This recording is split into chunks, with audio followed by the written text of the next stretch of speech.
I believe you are the leader of the panel that I'll be in later today. I am very excited to share my work. I am sure you are. You are American, aren't you? Yes, I will be presenting my first conference paper today. This is my first academic conference. You came all the way to England just to deliver a paper? And all on your own money? Wow, how did you know that? Most departments do not give students any travel grants, even though they say so on the departmental websites.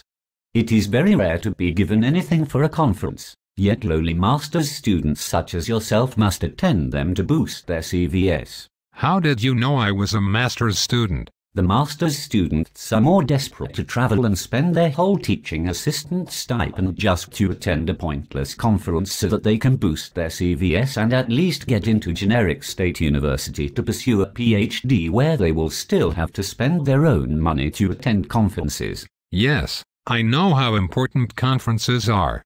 I am excited for this conference on medieval studies and look forward to sharing my work and learning from others. What is the title of your paper? Hartmann von Au's Audience, Moral Knighthood in 12th Century Germany. So you are just like everybody else.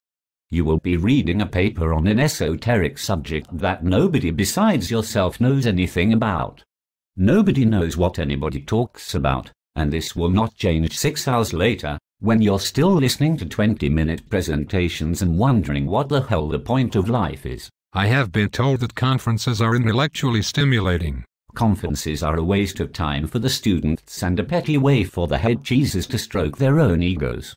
There is nothing intellectually stimulating in spending 8 hours listening to papers on narrow subjects that were not written with an audience in mind.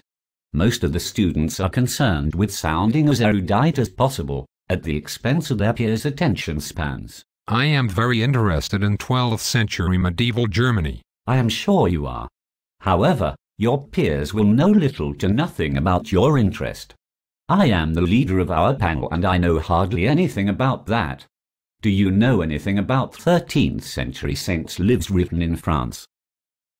No. That's what I thought. But by the time I present my paper, you will be too tired to bother taking notes. I will present my paper and a professor will love it so much that he or she will help me get it published. No professor or peer will care enough about your paper to help you get it published. Most conference papers that end up becoming published are published because of the writer's efforts alone. However, most students write their conference papers a week before the conference and never bother with them after it's over. England is a beautiful country. Yes, it is. You could have had a vacation here with all the money you spent. But you are here just to deliver a conference paper and cannot stay afterwards because you must return to school. This will look great on my CV. If you are lucky enough to get into a PhD program, this conference paper will probably have little to do with it. And if you are rejected by every school that you apply to, a likely possibility, then you must try to find a job in the real world.